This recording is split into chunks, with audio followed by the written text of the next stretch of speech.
Hello बच्चों, नमस्कार। कैसे हैं आप सब लोग? मैं आशा करता हूं कि बहुत अच्छे होंगे। तो आपके अपने YouTube channel PK the coaching centre में आपका एक बार फिर मैं हार्दिक स्वागत करता हूं। ठीक है, तो पिछली क्लास में आप लोग पढ़े थे सम संख्या और विषम संख्या की पहचान करना। मैं आशा करता हूं कि उसको अच्छे तरीके से आप समझ गए होंगे। ठीक है, तो आज का जो टॉपिक मैं लेके आया हूं ये है आपका भाज्य संख्या और अभाज्य संख्या। तो भाज्य संख्या और अभाज्य संख्या की पहचान कैसे करेंगे उसको हम सबसे पहले समझने के लिए उसकी परिभाषा जरूर याद कर लें और समझ लें। ठीक, तो पीछे आप स्क्रीन पर देख रहे हैं और ये आपकी परिभाषा है और इसको मैं अभी एक्सप्लेन करूंगा, तो आप इसको जरूर नोट कर लीजिएगा ताकि आपको आने वाले समय में कोई समस्या ना हो। ठीक है, तो स्क्रीन पर आप देख सकते हैं। सबसे पहले यहाँ पे ध्यान दीजिएगा, पहली परिभाषा लिखी हुई है भाज्य संख्या।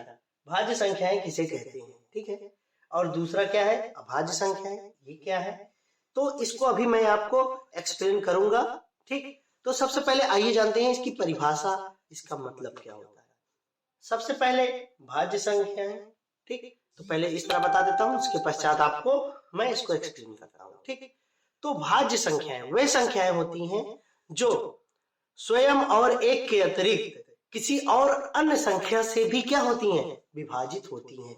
इट मीन्स वो संख्या किसी अन्य संख्या से भी वो डिवाइड होती है। ये होती हैं आपकी भाज्य संख्याएं। और अभाज्य संख्याएं, अभाज्य संख्याएं वे संख्याएं होती हैं जो स्वयं एवं एक के अतिरिक्त, स्वयं एवं एक के अतिरिक्त किसी अन्य संख्या से नहीं डिवाइड होती हैं, उसको हम अभाज्य संख्या कहते हैं। इंग्लिश में इसको हम प्राइम नंबर कहते हैं और ऊपर जो है आपका डिविजिबल नंबर कहलाता है। तो अभी मैं आपको डिविजिबल रूल भी पढ़ाऊंगा। ठीक, और इसको मैं आपको अच्छे तरीके से समझाऊंगा। ठीक है, और इसमें आपको वर्क भी दिया जाएगा कि आप इस दी गई संख्याओं पर गोला लगाइए, मतलब भाज्य संख्या और अभाज्य संख्याओं पर गोला लगाइए। तो छोटे बच्चों के लिए बहुत ही महत्वपूर्ण है, तो इसको आप जरूर पूरा देखिएगा, समझिएगा। ठीक, आइए अपनी क्लास को शुरू करते हैं बच्चों। तो आइए बच्चों शुरू करते हैं। तो यहाँ देखिए, सबसे पहले भाज्य एवं अभाज्य संख्याओं की पहचान करना। तो भाज्य संख्या अभाज्य संख्या की पहचान करने के लिए सबसे पहले हमको जरूरी है उसकी परिभाषा समझना। तो देखिए, भाज्य संख्याएं, डिविजिबल नंबर्स इसको इंग्लिश में कहते हैं, वे संख्याएं जो स्वयं तथा एक के अतिरिक्त किसी अन्य संख्या से भी विभाजित होती हैं, उन्हें भाज्य संख्याएं कहते हैं, है ना। तो अभी आप लोग सम और विषम संख्या पढ़े थे। ठीक, तो इसमें सम भी संख्या हो सकती है, विषम संख्या भी हो सकती है। कौन सी? भाज्य संख्या के अंतर्गत, है ना। और ये देखिए कौन कौन सी संख्या है यहाँ पे? चार, दो से विभाजित होती है, एक से, चार से। ठीक, और ये 6 है, एक से विभाजित होती है, 2 से होती है और 3 से होती है और स्वयं 6 से भी होती है। 9। अब इसको आप देख रहे होंगे, सोच रहे होंगे कि ये भाज्य संख्या है कि नहीं, ये सर क्या दे दिए इसमें, ये तो विषम संख्या है। लेकिन बच्चों ये भी क्या है? ये भाज्य संख्या है। क्यों? क्योंकि अगर इसमें हम 3 का डिवाइड करेंगे तो देखिए मैंने क्या कहा, एक या स्वयं से विभाजित होने वाली संख्या जो होती है वो अभाज्य संख्या है, लेकिन एक और किसी अन्य संख्या से भी विभाजित हो संख्या तो वो भाज्य संख्या होती है। तो ये 3 से विभाजित है, 1 से है और स्वयं 9 से है। अगला देखिए 12, 10 2 और 5 से विभाजित होती है ना, और ये 12, 2 छंग 12, यानी 1 से, 2 से, 3 से, 4 से, 6 से और स्वयं 12 से ये संख्या विभाजित होती है, यानी ये भाज्य संख्या है। 14 को बात करें तो 1, 2, 7 और 14 स्वयं से। ठीक, यानी क्या होता है कि ये संख्या क्या है? भाज्य संख्या। और 15, 3 गुणे 5, 3 गुणे 5, 1, 3, 5 और स्वयं 15 से ये संख्या विभाजित होती है। ठीक है, तो इसकी परिभाषा समझ गया है। अगला देखिए, अभाज्य संख्याएं क्या होती हैं? वे संख्याएं जो स्वयं तथा एक के अतिरिक्त किसी अन्य संख्या से विभाजित नहीं होती है, उन्हें अभाज्य संख्या कहते हैं, उन्हें अभाज्य संख्याएं कहते हैं। ठीक, जैसे यहाँ पे ध्यान दीजिएगा। 1 ये स्वयं से विभाजित होती है, ठीक। 3 ये भी, ठीक। और 2 भी होती है बच्चों। 2 सबसे छोटी सम अभाज्य संख्या है। सम भी है, अभाज्य संख्या भी है। यहाँ लिखना भूल गए बच्चों। 2 भी होती है, ठीक। ये सबसे छोटी संख्या है। 1 अगर स्वयं से विभाजित होती है, सबसे छोटी अगर सम अभाज्य संख्या बोले तो 2 भी होती है। यहाँ पे 5 देखिए, ये स्वयं से विभाजित होती है। 7 ये भी स्वयं से विभाजित होती है। 11 ये भी स्वयं से। 13 ये भी। 17 19 23 29 ये किसी एक या तो स्वयं से विभाजित होंगी या तो एक से। तो ऐसी संख्याएं क्या है आपकी?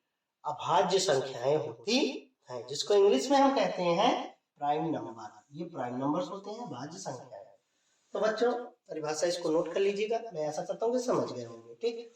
तो आइए आपके सामने मैं 2 क्वेश्चन रखता हूँ और उसको समझाता हूँ कि भाज्य संख्याएं क्या है, उसमें गोला लगाना रहेगा, ठीक। भाज्य संख्या और अभाज्य संख्याओं पर गोला लगाइए, ऐसा मैं वर्क देता हूँ। तो बच्चों यहाँ पे आपके सामने देख सकते हैं, आपके सामने कुछ संख्याएं लिखी हुई हैं। इस पे आपको दी गई संख्याओं में भाज्य या अभाज्य संख्याओं पर गोला लगाना है। ये आपका होमवर्क रहेगा, ठीक है। ये आपका क्या है? होमवर्क है। इसको आप नोट कर लीजिए जी, नोट करके इसको आप सॉल्व कीजिए, ठीक। तो आइए सबसे पहले इसको मैं समझा देता हूं, तो उसी प्रकार से आपको आसान हो जाएगा, ठीक। तो सबसे पहले इसमें निर्देश आपको पढ़ना होगा। जैसे दी गई संख्याओं में से भाज्य संख्याओं पर गोला लगाइए। इसमें जो संख्या दी गई है भाज्य संख्याओं पर आपको गोला लगाना है। तो भाज्य संख्याएं मैंने आपको बताया वे संख्याएं जो स्वयं और एक के अतिरिक्त किसी अन्य संख्या से भी क्या होती हैं? विभाजित होती हैं, उन्हें भाज्य संख्या कहते हैं। और वे संख्याएं जो स्वयं और एक के अतिरिक्त किसी अन्य संख्या से विभाजित नहीं होती हैं, उनको हम अभाज्य संख्या कहते हैं, ठीक। तो आज आप ये सीख लीजिए, कल आपको डिविजिबल रूल पढ़ाया जाएगा, विभाज्यता के नियम, उसको आप जरूर ध्यान से देखिएगा। तो सबसे पहले हम बात करते हैं 4 की। तो 4 क्या है आपका? 2 से विभाजित है, ये सम संख्या है। इट मीन्स क्या? ये अभाज्य संख्या होगी, सॉरी भाज्य संख्या है, क्योंकि 2 से विभाजित हो रही है। 2 1 4 से, 6 2 और 3 से, तो ये भाज्य संख्या है। तो भाज्य संख्याओं पर केवल गोला लगाना है। और 7 देखिए, 7 संख्या क्या है? ऐसी है अभाज्य संख्या, ये केवल स्वयं से विभाजित होती है, ठीक। 7 एकम 7। बात करते हैं हम 8 की। तो 8 क्या है? ये भाज्य संख्या होगी। 9 ये भी भाज्य संख्या है। 15 सॉरी 10 ये भी क्या है? भाज्य संख्या। 11 तो 11 स्वयं से विभाजित होती है और किसी अन्य संख्या से विभाजित नहीं होती है, तो ये अभाज्य संख्या होगी। 12 क्या है? भाज्य संख्या। अब यहाँ पे दूसरे में देखिए, 13 क्या है? अभाज्य संख्या। इस पे गोला नहीं लगाना है, जो केवल भाज्य संख्या होगी केवल उसी पर आपको सर्किल करना रहेगा। अब 15 क्या है? ये भी भाज्य संख्या है। 16 ये भी भाज्य संख्या है। 17 क्या भाज्य संख्या है बच्चों? नहीं है ना, तो 17 पे नहीं लगाना है। 18 ये भाज्य संख्या है। किससे कटती है? बात करें तो 2 से कटती है, 3 से कटती है, 6 से कटती है और स्वयं 18 से कटती है, 9 से कटती है, ठीक। तो ये विभाजित होती है। 19 की बात करें तो ये अभाज्य संख्या होगी, क्योंकि ये स्वयं से विभाजित होती है, ठीक।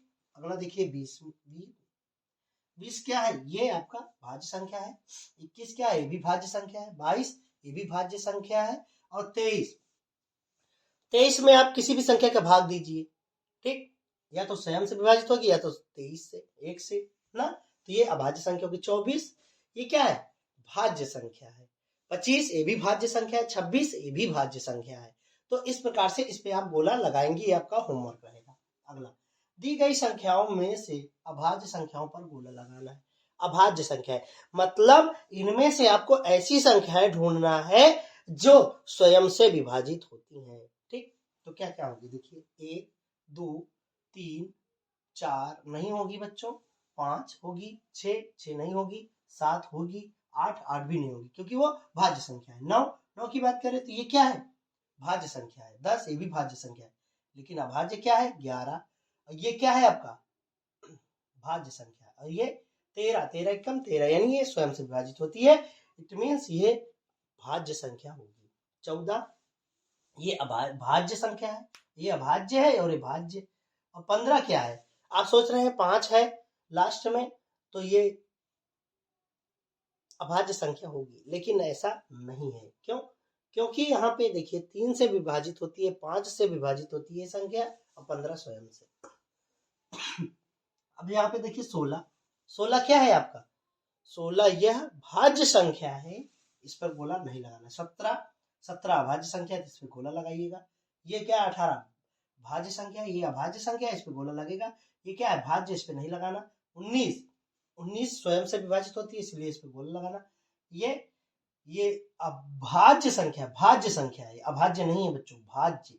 और ये भाज्य है, ये भी भाज्य है, ये भी भाज्य है। ये 20, 21, 22 भाज्य है, लेकिन 23 क्या है? अभाज्य संख्या है। और 24 क्या है? भाज्य संख्या। तो इस प्रकार से आपके लिए ये होमवर्क है, तो बच्चों इसको आप जरूर करिएगा, अच्छे तरीके से नोट कर लीजिएगा ताकि आपके लिए आसान हो जाए। ठीक, तो आज के लिए बस इतना ही। ठीक है, इसको नोट कर लीजिएगा। मिलते हैं कल अगली क्लास में एक नई शुरुआत के साथ, जो मैं आपको पढ़ाऊंगा डिविजिबल रूल। इट मीन्स होता है विभाज्यता के नियम। तो विभाज्यता के नियम को बहुत अच्छे तरीके से आप समझ जाएंगे तो आपको मैं कहता हूं कि अभाज्य गुणनखंड बहुत अच्छे तरीके से आ जाएगा, और मैं एक एक करके आपको जरूर पढ़ाऊंगा। तो आज के लिए बस इतना ही, मिलते हैं कल अगली क्लास में एक नई शुरुआत के साथ। तब तक के लिए नमस्कार, गुड बाय, बहुत बहुत धन्यवाद।